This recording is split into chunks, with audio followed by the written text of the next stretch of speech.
अस्सलाम वालेकुम वरहमतुल्लाहि वबरकातुहू। दुआ का तरीक़ा आज हम आपके सामने बयान करेंगे, क्योंकि अक्सर इंसान कहा करते हैं कि हम दुआएं करते रहते हैं लेकिन दुआ कबूल नहीं होती। वाकई कुछ दुआएं कबूल नहीं होती।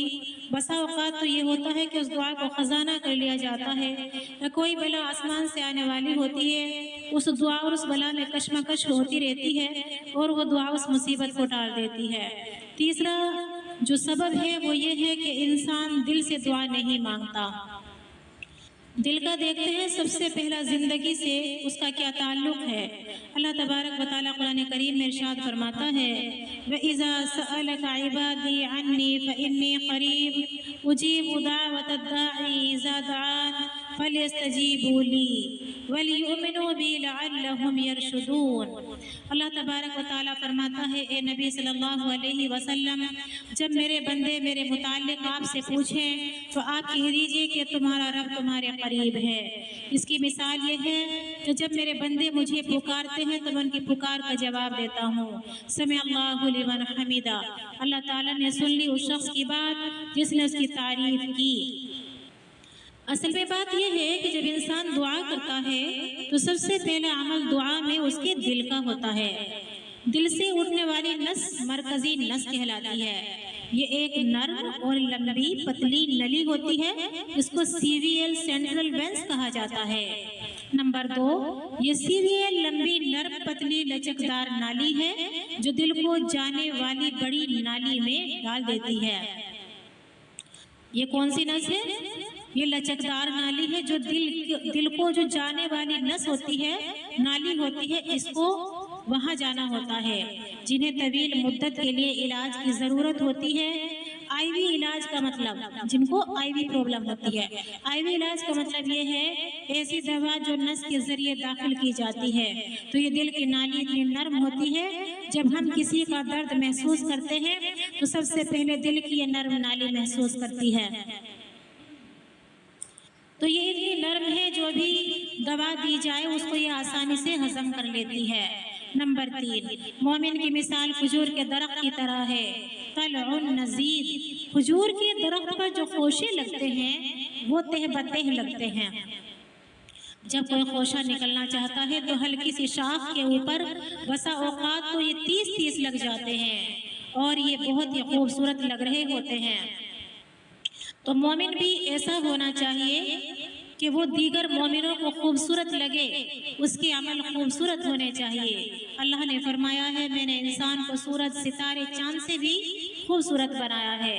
तनज़्ज़दा कहते हैं दांतों का बराबर होना। जब इंसान के दांत बराबर होते हैं तो हंसता हुआ बहुत अच्छा लगता है।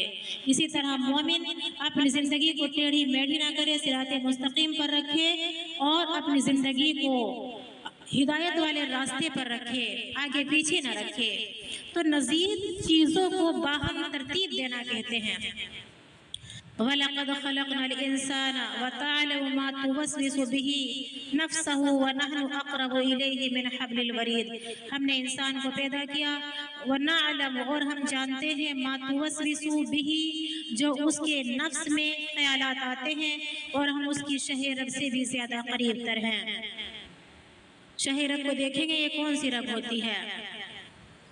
जब हब्लुल रस्सी को कहते हैं, हब्लुल वरीद आया है ना, तो हब्लुल रस्सी को कहते हैं, यानी वो रग जो हब्ले वरीद रग कहलाती है, ये वो रग होती है जो सर से गर्दन तक आती है। वरादा कहते हैं वारिद होना, लटकना। रस्सी को देखा आपने, सीधी होती है, इसी तरह ये नस सीधी होती है, सर से गर्दन तक लटकी हुई है। इस रग पर इंसान की ज़िंदगी का इन्हिसार है।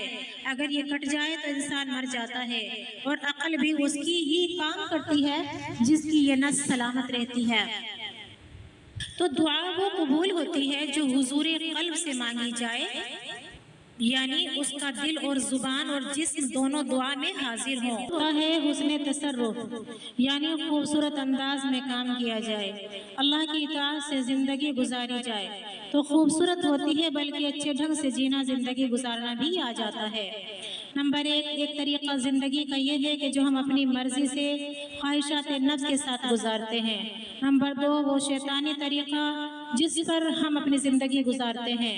नंबर 3, वो तरीक़ा जो अल्लाह और उसके रसूल की इताअत में ज़िंदगी गुजारते हैं।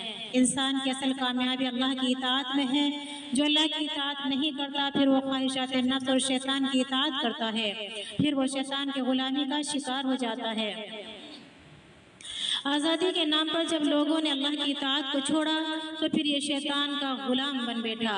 इमाम इब्न क़य्यिम का कौल है कि लोग उसकी गुलामी से भागे जिसके लिए उसने उनको पैदा किया था, तो बस अब गुलामी में शैतान की ही रहेंगे। मिसाल के तौर पर सुबह का वक्त है, अल्लाह चाहता है कि आप उठें और नमाज पढ़ें, लेकिन दिल चाहता है कि सोए रहें। तो क्या ये तरीक़ा अपनाना चाहिए कि जो हमारा दिल चाहता है या जो अल्लाह चाहता है कि उठकर नमाज अदा करें, तो नमाज अदा करें। तो जब दुआ हम मांगते हैं तो दिल, आज़ाए जिस्म और ज़ुबान तीनों को हाजिर करके मांगा जाए, यानी दिल को इस तरह नर्म कर ले, इस तरह नर्म करके दुआ मांगी जाए जैसे सीरियल नर्म, पतली, लंबी, नाली लचकदार होती है।